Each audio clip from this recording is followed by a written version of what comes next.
P.S. I Love You It XOXO. is P.S. I Love You, but it's P.S. I Love Tattoos. Yeah, you know P.S. I what's Love up? Garfield. P.S. I Love Garfield. Well, that's the funny thing, is that I do love Garfield. All right. So much to get it tattooed on you. So much that I'll get a tattoo of it. But I love something more than Garfield. What's that? And it's called Kinda Funny. Yeah. So I'm a man of my word, and I'm going to get this Garfield tattoo.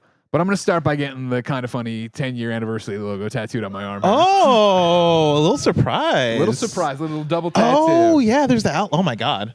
That looks really good. Yeah, it's not a small tattoo either. No, it's big. It's big. Yeah. It's like across your forearm. It's Holy cow. Yeah. Do you have a camera on this? We need a camera on this. Well, I'm They're looking on at the it, B-roll. they're The on it. B-roll's behind. That's the thing. Exactly. Yeah. Oh, my God. Now, was this always the decision? Did you know you were going to get Well, this? you know, originally when we talked about the tattoo artist coming in, it was that like, what if we got Kinda Funny tattoos or whatever? And then the idea kept evolving and changing is what we were going to, not changing, I should say. It was like, no, we're going to do Garfield. And there's so much going on in this stream that we'll just do the Garfield tattoos, blah, blah, blah. And I was like, sure, that sounds great, Raj. And then I hit her up on my own. And I was just hey, can I also get the Kinda Funny tattoo? So I figured while KF happens, I will get my Garfield calf tattoo, which is on there as well. I'm ready to go. It's ready to rock and roll. But I figured I couldn't pass up this opportunity. You know how much Kinda Funny means to me. You know how much, how crazy. I mean, it is. speak more to this, right? Like Sure. 10 years, you're getting a tattoo of it, right? Like, is it? We've already talked so much this stream about like what 10 How years much we means to love Kinda Kinda Funny. Funny and how Yeah, much but 10 like, years means. you know, you could have gotten a tattoo 5 years in, 8 years in, right? Yeah. Like, why are you doing this now? I think because this is the perfect time, right? I love this design. Campfire Designs did this, of course, right? As they often do. Amazing work. And, you know, it really does harken back to me of the missed opportunity / change in course back in the day. Because the old story with me and Colin goes, right, that there was this one E3 where we really bonded. We got drunk and we broke into the leftover IGN party room that editors weren't invited to, but they had done a sales party at. And we were there drinking our bourbon around this giant IGN logo, the old IGN logo. And we were pounding on it, talking about how much this meant to us and how we were so excited to be here. And we had this conversation of like, when we're both EICs, editor-in-chief of channels, because that's how it used to be run, like we should get this tattooed. And so I always had in my head that I wanted to get the IGN logo tattooed on my arm, right? Because this is the only place I think, no offense to the Garfield tattoo I'm about to get on my calf. Yeah. This is prime real estate and what I want to look at and what I want to remember, right?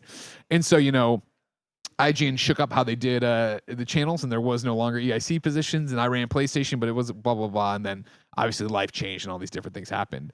And so I always wish in that moment I had done that, because IGN meant so much and still does mean so much to me, right?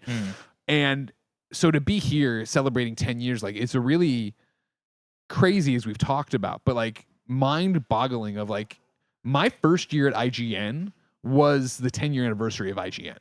Like I remember the cupcakes that they had these, they were like terrible fondant on top that Ryan Geddes took and kept at his desk for all the years he worked there. Like he never ate it. We just kept it hidden, right? So it's like to be here and to celebrate that, like Kinda Funny is always going to be a part of me, right? It's always going to be something. And I think, you know, for this to be the opposite of my Portillo arm, right? Where I have this, the only other tattoo I have is Porty's paw. And, you know, I use it to cover a chemo bruise that I have from cancer because I don't want to be reminded of that. I want to be reminded of Porty. I think this is a day I'll always want to be reminded of. You know what I mean? No matter what happens. I think that's the funny thing where it's like, oh, man, good luck. You know, people said that, but you're glad you didn't get that IGN tattoo. And I'm like, what are you talking about? Absolutely not. Like, if I had an IGN tattoo, like that was 8 amazing years of my life. You know what I mean? There is no Kinda Funny. There is no Greg Miller without IGN. It's an era that means so much to you. And so even now, right? Like, let's say Kinda Funny goes bad in the next few, like, that's not going to take away from the 10 years of stuff we've had here. You know what I mean? It's what I talk about with you all the time, right? Of like, I hope you're here forever, but if one day you're not, I'm going to help you and support you however I can, because like, whatever you do in your life and your career, right? Like you're going to have this origin story here of, oh, well, or not even origin. That takes away from what you did before, but you know what I mean? Yeah. You have roots here and Kinda Funny where it's like, we're always going to be part of each other's stories. We're always going to be part of that. And so, yeah, to be here and have this logo that I think so dope, you know, because that's the other thing too, is like, Jen and I have talked about like, you know, tattoos are an addiction. And like, you know, she got a Porty paw and then she got one for her mom who passed away as well. And we'd always talked about like, you know, Sutro Tower here in San Francisco means so much to both of us. And I think it is one of those things like that we orient ourselves on when you see it, right? And so to have a tattoo that is Kinda Funny and is San Francisco, right? I mean, you talk about 10 years of Kinda Funny, you know, I'm about to start 18 years of living here. You know what I mean? Like, I forget what it is. I think it's April. No. August where it'll cross over. It's like, man, I will have lived in San Francisco longer than I've lived anywhere else. Like, you know what I mean? Like, that's crazy to think about. It's that conversation I have with Tim all the time, right? Of like, when can I say I'm from San Francisco? And he's like, never. But I'm like, but I don't know anything about Chicago anymore. Like, that's not where I'm from, right? Like, I'm here. I only know this place. And so, yeah, like, what an amazing day. What an amazing artist we're so lucky to have here. Thank you so much. Shout out Mimi. Yeah.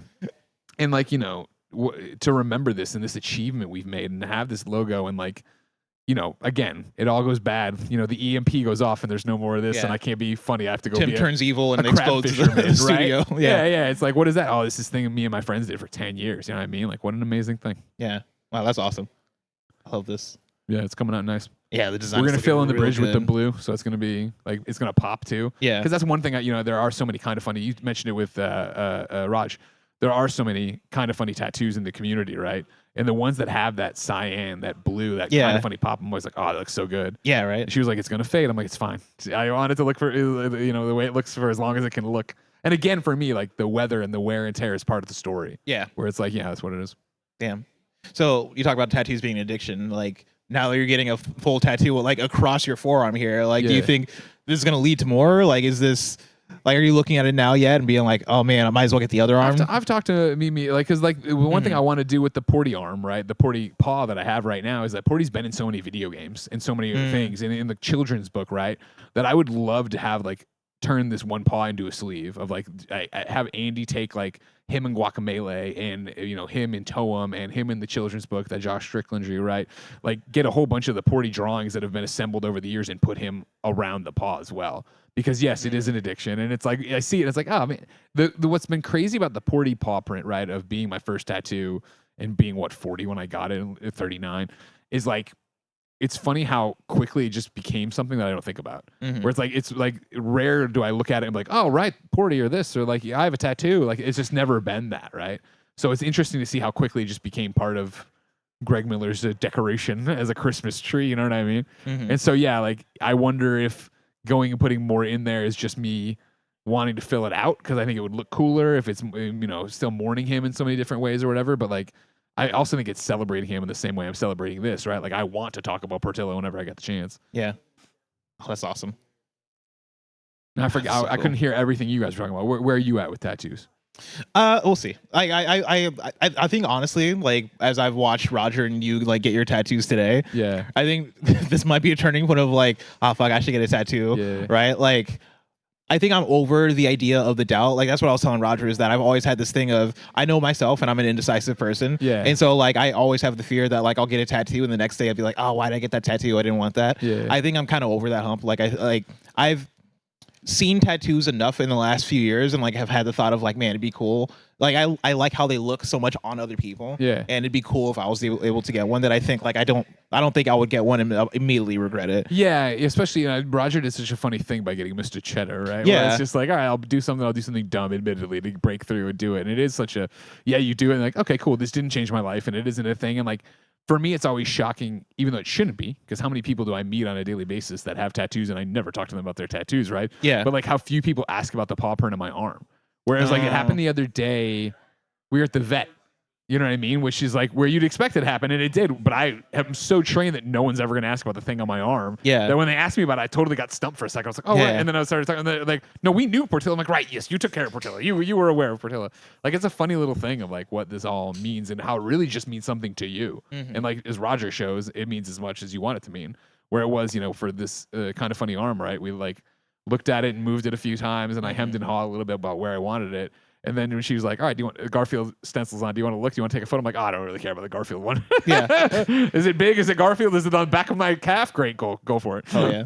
I know we're probably going to talk. I mean, we're definitely going to talk a lot about it later in the day when we do like more of our podcast, talking about the last 10 years or whatever, right? But like, I'm curious, like thinking back to the 10 years, I want to ask about some of your favorite moments on content. Sure. And I kind of want to go show by show, just of like, you know, more of a person, like for me, like shows I fucking love, right? Like thinking back to Greg Miller moments of them. Like, I guess starting with PS I Love You, and you can do both eras or all eras, depending on what you define as the eras. But like, when you think back to that show, do you have certain moments where you're like, oh man, this is my favorite moment of PS I Love You? Man. So for Gen 1 PS I Love You, right? Like, There's two. Mhm. First, the Waterman, which is like such a Remind me about this. Waterman was that I when me and Colin lived together, I was in charge of I think maybe all the bills because it was just PG&E lumped together, and so like I was often bad at it, and so like the water bill, like I forget why I didn't have reoccurring payments because this is how old everything is or whatever, and so like basically the water company was like sending the like, hey, you got to pay, and not like we're gonna turn it off or whatever.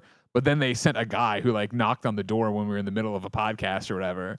And so we were doing PS I Love You. Yes, I remember this. I went to get it and opened it, and then thinking it was going to be like just, whoever sent him away. And they're like, we're the water people. You need to pay your water bill. And I was like, oh, right. And I ran back up, and I'd never mentioned any of this to Colin. So I was like, it's the Waterman. And then Colin just vanished for like 5-10 minutes. He's just talking by himself being like, the Waterman. What does that mean? Yeah. And the fact that the audience still talks about the Waterman That's is so. That was like a Waterman. memory that I buried. Yeah, I forgot all about Well, I mean, that. like you figure how many podcasts do you listen to, let alone are you on? Yeah. It's like when we watch these compilations, right? These look backs of like what the 10 years have been. Yeah. Like me and Kevin were here, doing it and watching the entire thing. And so like when it was Kind of Funny Live 1, no, Kind of Funny Live 2, and they had an actual bagpipe player come out to do the Game Over Greggy show song. Me and Kevin were like, that happened? Like, that was me. Like I don't even remember that. Like again, same. I was at KFL 2 or 3, right? But like seeing the live singer sing for Tim's intro, I was like, I was there. I don't remember this even happening. Sister. Oh wait, you're right. I think I Yeah. might have met her outside of that. And so then the other one that's seared in my brain from PS I Love You Volume 1 is because of Game Awards. If you remember, like, obviously I'm nominated for the Game Award. Obviously I win. No big deal. I can't turn my head, obviously, by the way. That's why I'm being like very still and like being weird to the camera. But it was the fact of like, obviously you knew all that, and I knew who I was nominated against. But like when I'm in the theater and they finally get to the award, and Sean Layden's like, here are the nominees, and they start going through the clips, and the clip they used for me was us saying we're gonna do the Shuhei prayer.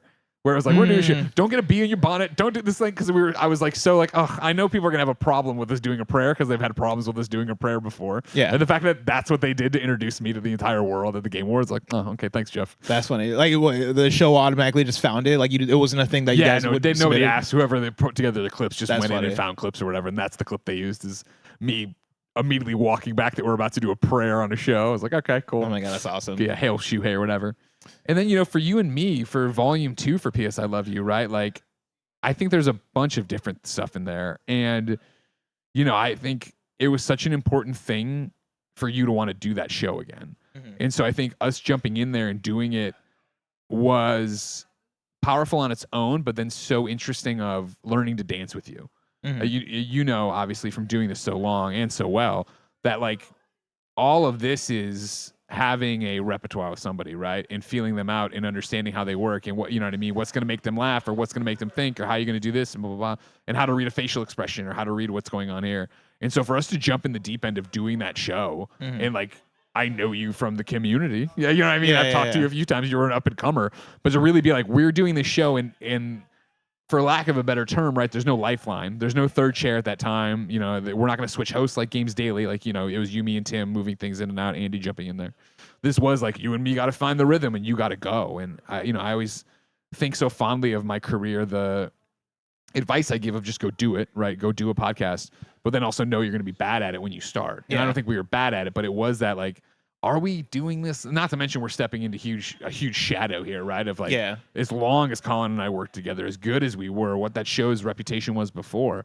And so to go out there and, take the swings and build that show and build who we are and build our own brand and, relationship was something I love. I love doing that and finding that and having the ability to do that. Yeah. And so then, like we were talking a little bit out there, like to go take paternity leave and pass it off to you and Janet and have you guys run and do something with it and come back and have Janet for the most of the final run there, right? But then for me personally, more importantly, to evolve that into the Daily Games cast in the same way, Beyond turned into PS I Love You, which then turned into Games Daily, right? And like, I love these shows and these continuities and these bits and these things and the history of it, you know what I mean? And so to see stuff on there, when they did the compilation, the 2.5 hour one today, and it was like when we did the first Fantasy Critic, and it's like you and it's Kaylee and it's Gio, and it's like, oh man, I forgot that we brought all these people together to do the fantasy cricket for PS I Love You. Like that's awesome. Like what a cool thing we did there that you forget about. And it was the same as every year. We're like, I think the only people that were invested were just me and you. Yeah. It just kept happening over and over again. But now look at us. Yeah. Now we got to be obsessed with it. Exactly. You want to prove of trades though, huh?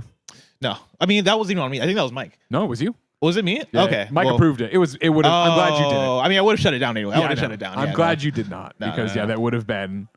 I don't need that. Yeah. I don't need that. I don't want to be that mega heel. That mega heel. I mean, it would be a good story, like continuous storyline of like Greg cheats every year on this thing. Come on, I've never cheated. I never cheated once in my life. Yeah, it's cheating. How are you feeling right now? Great. The tattoo. Oh yeah, Hang it in there. Super easy.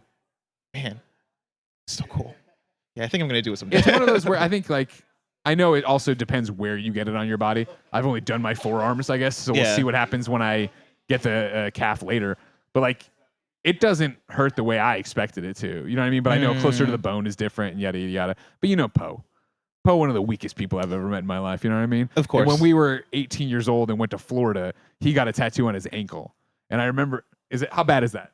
Like 9 on 10. Okay. Wow. Then I take it back. He's not that weak. But I remember I have photos of him biting into his camera case, like while he's getting it. And I'm like, are you know, this is a kid who gets mad when I touch him when he has a sunburn. So I'm like, I don't know how much I can believe this is actually true. But yeah, this is fun.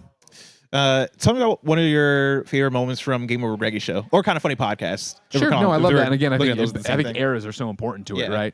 I mean, for Game Over Greggy show, like, I think of when we first started doing it. And the grapefruit, right? Like, I mean, like that was just like there's those things. I don't know if there's anybody that could watch that and not cry laughing. There's that thing where it's like people tell you to don't watch this ahead of time, blah, blah, blah, or even when they start setting expectations for whatever it is, whether it's gonna be funny, scary, whatever, and then it just gets so impossible to live up to that. Yeah. And the fact that video, I think, had a similar thing where was it Tim? I think it was Tim who brought it, right? It was just like, don't watch it, okay? And then we didn't watch, and it was just like, oh my god, like you can't breathe. But then from there, it's still. Game Over Greggy show, even though it existed in multiple places, right, will always be the original spare bedroom for me. And so to dial it back to that, what it gets to me is like the caliber of guest we were able to get in.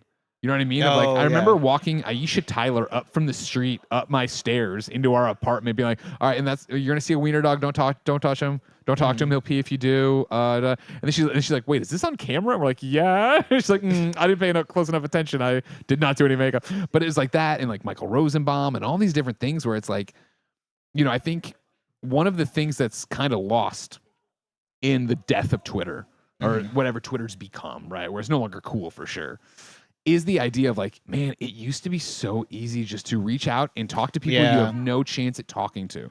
Nowadays, it's, you know, it's like when we were like in there and like, who should we call? And people are like shouting out people. I'm like, I don't have their number, let alone like they're not active on Twitter anymore. And so like you're back to this thing of like Instagram is such a different beast of you follow people, you want to see their stuff, right? Or like their livelihood, right? Whereas like when you're suddenly on Twitter, it's so easy to follow somebody and not give a shit because it's like, whatever, yeah, you know, I'm following you on Twitter. Does it matter what your thing is or what, you know, I'm just seeing your throwaway comment, your throwaway tweet about a movie. It was so much easier to talk and reach out and make connections that way. And so when you think about the fact that we were able to have legitimate movie stars come to this thing, right, and like understand it and get it, and Kevin Smith, like we would have never met Kevin Smith, at least not easily, without that. Like it's crazy that that's all gone now. It changed so drastically. I feel like I might be feeling the effects of it a little bit. Like it's the weird thing of I don't know if this is Twitter or I don't know if this is just like the world or whatever it is. But like I stopped tweeting in August, I want to say, right? And I'm not put out like an original tweet since August. Maybe I've retweeted or stuff like that. But like even since then, part of me is like, should I start tweeting again? Because I feel like I get reached out to less now. Like I feel like I do less collaborations since I stepped away from Twitter. But see, the thing about what's weird about it is even if you came back and like we're tweeting, I don't know if it would work because there are people doing that anymore. Like I just don't feel like we do that anymore. It's like the days of like, oh, I'm in this thing and I'm gonna tweet this out and then it's gonna be that somebody will follow back or I'll get the DM or we're like. I just don't even see people using it, at least our people. And again, it's hard to say because like there's so many things going on that I'm not at all the voracious tweeter I was back, you know what I mean? Like social media. Like I sign on to Blue Sky to post stuff, but even then I'm rarely looking at it. I forget. Oh, Simon Carty, we were chopping it up, as you say, in Instagram DM not too long ago. I think it was right before break. And he was basically like, oh man, sorry, I dunked on you on Blue Sky today. I was like, oh, I had no idea. I had to go look at it, Yeah. find it, and they'd be like, oh yeah, and then respond funny. It's like whatever. So it's like such a weird, again, what a decade difference is and where we are and how different everything is. Yeah. But anyways, Game Over Greggy show, I think of it being, you know, in that spare bedroom, which is unfair to it because of course it existed in the actual studio above the comic shop or whatever. But yeah. memories of that will always be tied to being so bootstraps and so small and scrappy and bringing a guest up for, I guess that was at the very end, but like bringing a guest up for Up at Noon, but then also bring them into my. You guys were doing like the, you know, a bunch of dudes buy microphones in their living room or whatever before everybody was doing that, right? And like I think there was a vibe to that did make that special. Yeah. Especially in like 2013 or 2014 when you guys were like. I guess that was still Game Over Greggy show, let alone it being kind of funny in like 2015 and 2016 before being in the studio. Yeah. Like it had its own energy. It felt like one of those unique ones. Yeah. And then, you know, for a final Game Over Greggy show, but I think Kind of Funny podcast thing is like, you know, that show evolved so many times where it was, all right, it's all one thing. Okay, it's individual it's episode topic by topic. It's this, it's that. It's no longer topic by topic. It's just a shooting the like I felt for a long time, and I know some would say we still are, but for a long time there was like, what is this? What is the actual identity we're going for right now, right? Because again, I talked to you about eras and things changing. And I remember when we sunsetted the Game Over Greggy show and made it the Kind of Funny podcast, it was on a kind of funny day, God knows which year.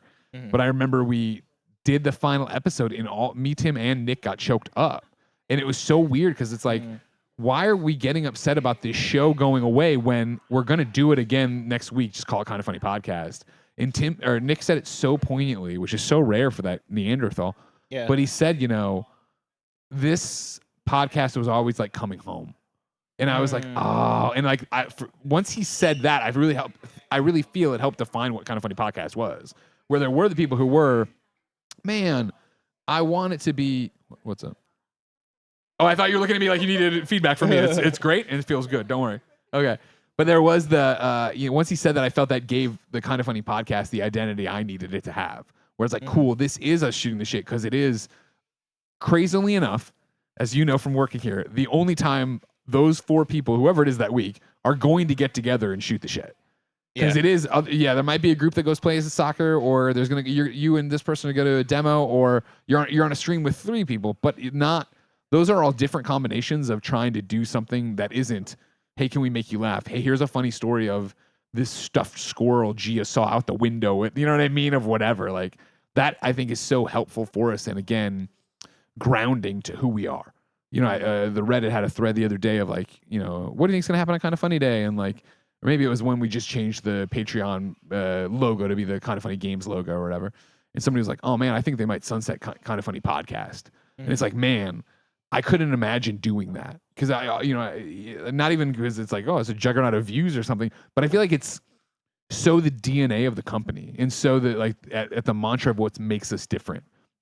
And I'm not talking shit about IGN, GameSpot, whoever, but it's like, to my knowledge, they don't have that podcast that is like, cool, we're not talking about video games. We are talking about what you did last night. I'm sure Bombcast is more like that than not. But you know what I mean? Of like, that is what sets us aside from, I think, being coworkers and being more in that best friend thing, even if it's the capital B, capital F, not we are best friends like Mike and Andy who hang out all the time. Yeah, that makes sense. Yeah. This episode is brought to you by Shady Rays. Get ready for the season ahead with quality shades built to last. Our friends over at Shady Rays have you covered with premium polarized shades that won't break the bank.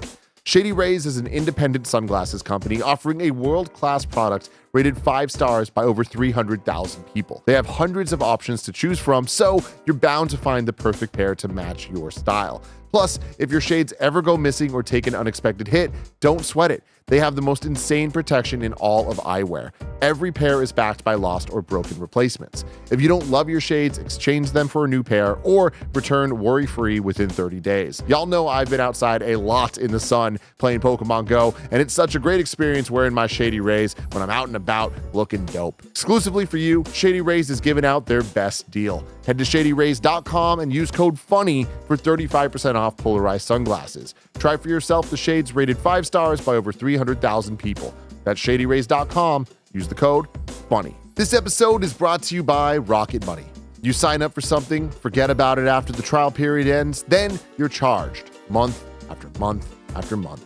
The subscriptions are there, but you're not using them. In fact, 85% of people have at least one paid subscription going unused each month. Thanks to Rocket Money, you can see all your subscriptions in one place and cancel the ones that you're not using anymore and save more money.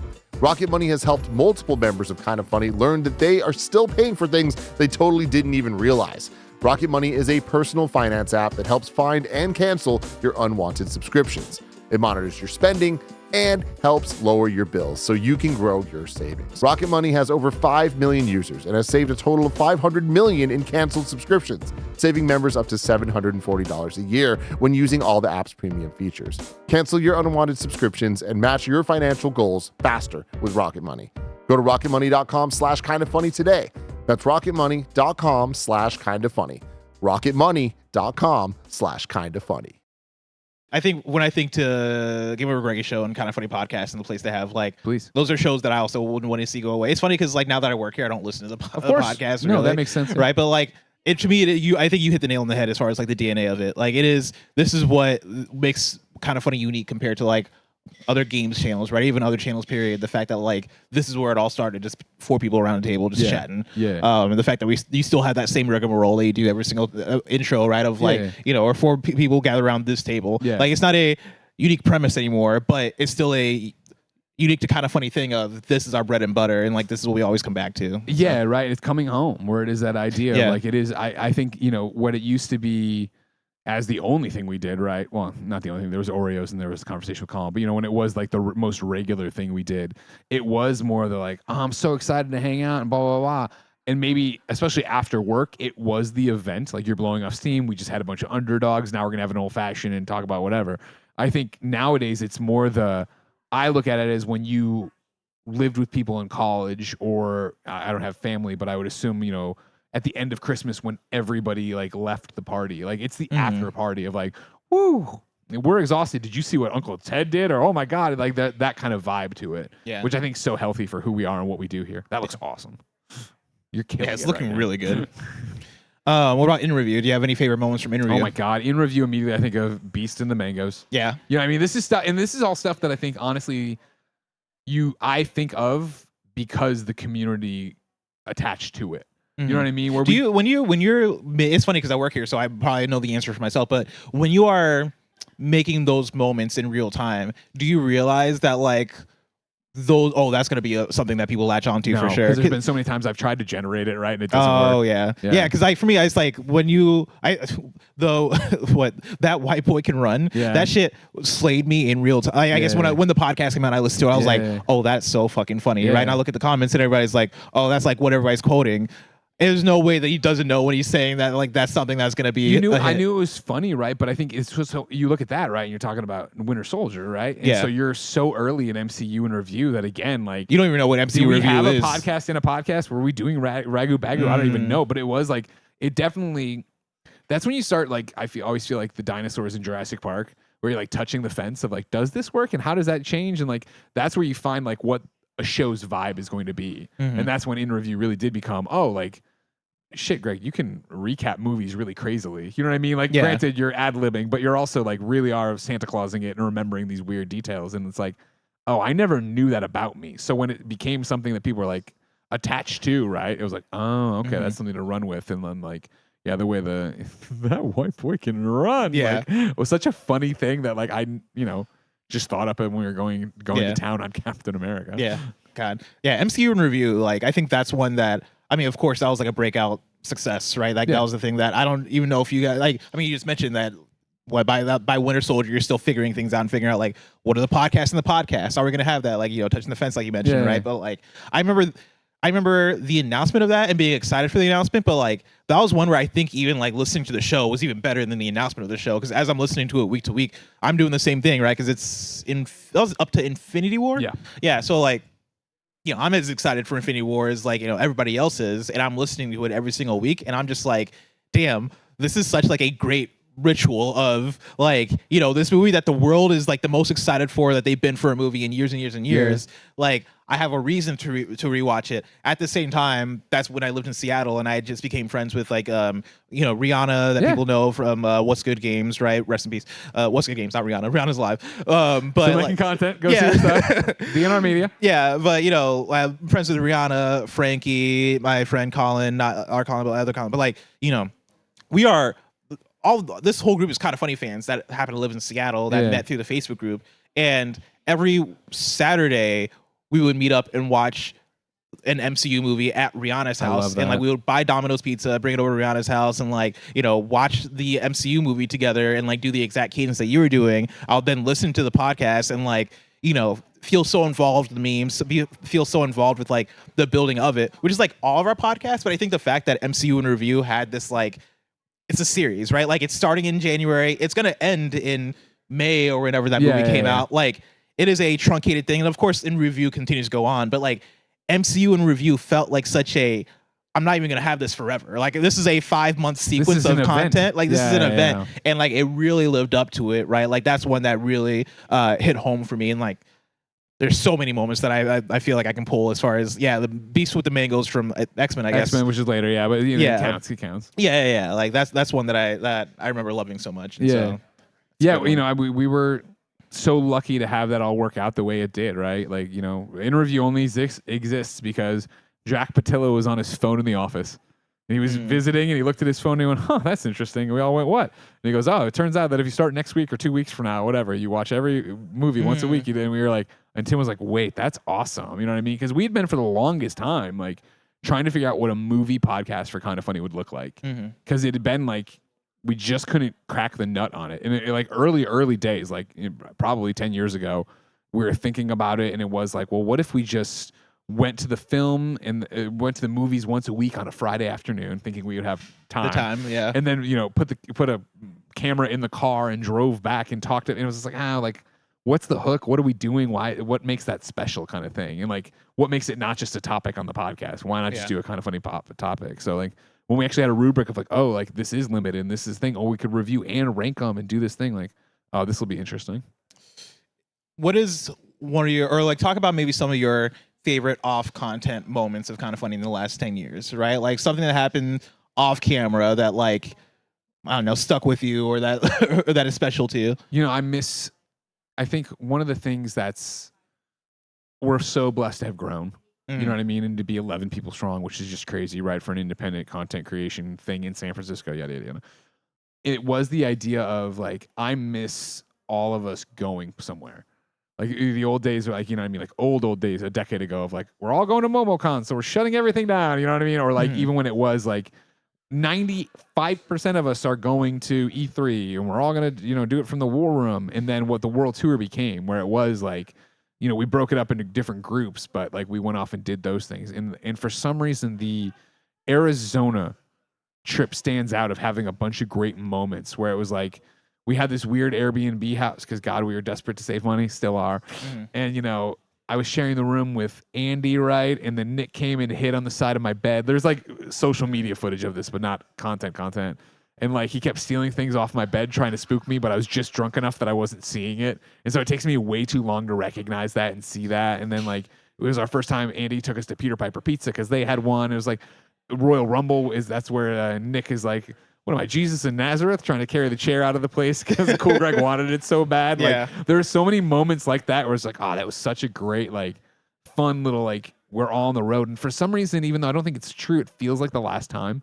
Like the world tour, you know, eventually goes to London, and that's the last one. But I think London was, you know, most of us brought our partners and we all went somewhere after. Like me and Jen stayed and went to Paris, and like so it was like we literally came in, did the show, and like broke off. Whereas I think that Arizona one, and maybe it's just the one that stands out the brightest. I guess January. There's many between it, but it was the idea of like, oh man, like in the moment I was like, oh, this is awesome, and like I woke up and made breakfast for everybody, and like da. I was like all these neat little things like that make it stand out. Yeah, and then beyond that, like there's a trillion, right, of like the time Kevin shaved his beard. And he got everybody on camera for it, but then like when Nick hurt his back and had to crab walk through the old studio and stuff like that, you know, when it was the Kind of Funny Live 1. Me and Colin are doing some show, and it's like the day before, so Nick's like running back and forth to the event space, and he came in to get something out of the spare bedroom and bumped the power strip, so it turned off the computer and everything went down, and like Colin took a deep breath to get mad, and I held him. Or he actually, I think, on his own looked up and was like, realized how mad Nick was, and he's like, stand down. And Nick picked up a poster tube and threw it, and it was like stuff that's like not fun in the moment for anybody, but like you look back on now, and it's like obviously we have so many bigger problems and everything else, but it's just like those little things of like, you know, being a bunch of dumb guys just trying to make this work. You know what I mean? Like I think now, especially with you guys and having, you know, young folks here and so many of you and people we want to take care of, like you've seen it, you've been around long enough, you've listened long enough to see that like we act different now, right? We try to be, okay, not bosses, but like, okay, like we have our hand on the wheel and we know what we do, because we do know what we're doing. But you like look back at those early days where it was like, all right, cool, Kevin's working at my kitchen table till 8:30 at night until I'm like, dude, Steimer's making dinner, you gotta leave, you know what I mean? Or Colin had to do it for his girlfriend at the time. Like all that stuff's so crazy of a different life, 10 years, and how much it's all changed of what it became. Yeah. And I was so, this is a weird thing to be proud of, I guess, but I was so happy, I guess, at least with you doing the New Year's party, where it was like, I think, Raj came over the night before with Leanza for dinner, and we were talking about it, and he's like, is it weird that it's happening there, like, you know, without you or whatever? Because he's like, you come, I'm like, no, you know, not going to get a babysitter, it's New Year's. And I was like, no, it reminds me so much of IG, and it's more weird that like now I'm in the pair role of like, all right, don't burn the place down, and we trust you. You know what I mean? Like you can come in and do your thing, but we won't be there necessarily. Like that's interesting. Because did Tim even come to the New Year's? Tim came through. Okay, yeah. Because Jen had asked me like the week before when I mentioned it, she's like, "Oh, no founders," and I'm like, "Yeah, probably not." Like we know, we've had the discussion. I think it's in the handbook now of like, if you want to do something here, just ask. You can probably do it. Like, well, we don't mind. And it was like when I saw the photos go up and you guys using the set and stuff, like, yeah, fuck yeah. Like it reminded me so much of the, you know, Ocean Avenue place that we had where it was like, you know, 2019, 2018, 2017, where we did all those parties there. If you could go back through the last 10 years, is there anything you would change? No, you know, I'm such a big butterfly effect guy. Yeah. Where it is that idea of like, look around us right now. I can't move my head to look around, but look around it and like, look at this amazing tattoo. And you know what I mean? Like it's been a journey that's been heartbreaking at times. And, you know, for the most part, usually pretty goddamn amazing, you know, at most of the time. But it's like all of that, you know, special sauce got tossed in to make this. You know what I mean? Like, there's no way. Like, I could, if anything, it wouldn't be so much do I want to change anything as much as I would love to look into the parallel universe. You know what I mean? Like, what if like we didn't announce a studio in 2020? If we hadn't found this place in 2019, leading into Kind of Funny Day 2020, what would have happened? You know what I mean? Like we would have all gone to the, all right, cool, we're all sheltering in place. Okay, it's not 2 weeks, it's a month. Okay, it's more than. All right, the old studio space is the lease is expiring. Like, would we have been like, okay, let's power through and see what happens? Or would we have gone, we've proven we can do this work from home, everybody go wherever you want to go. Like, you know, you got to make sure you have the internet, but other than that, you're going to be okay. Like, I don't get me wrong, I would not have liked that. I never want to, never say never, I guess, but like, I can't imagine this place not having a home base. Again, what makes us special and what, you know, you've seen it with all of our part-timers and our friends we invite on shows where, no disrespect, I mean, this is going to sound more dismissive than I mean, but anybody can come and talk about a game or a movie or whatever they like, right? To varying levels of success and how good they are at it. But like, there is this camaraderie and vibe and like you and me just shooting the shit while I get a tattoo right now, right? That like, you can't capture on a Zoom call. Yeah. And, you know, and like we felt it so much, you and me, right? Of like, all right, cool, show's done, click off, and then send some Slack messages, but not like, how are you really doing? What is actually going on? And you know, again, you and I aren't like the bestest of friends outside of this, but at least I know what's going on in your life through just casual conversation. You know what I mean? Versus no idea what's happening. And like, are you okay? We moved you here. And 2.5 months now, you're locked in Kevin's mom's room or whatever. You know what I mean? Like, I don't know. I would love to peer into that world and see, because I also like, what would the content look like? What would the team makeup look like? What would all of that be at that if we went that way? You know what I mean? Like, are there no more full-time employees outside of like the you know, the founders and Kevin? Like, because everybody else can just dial in and they're freelancing. And if that was to happen, what does that look like?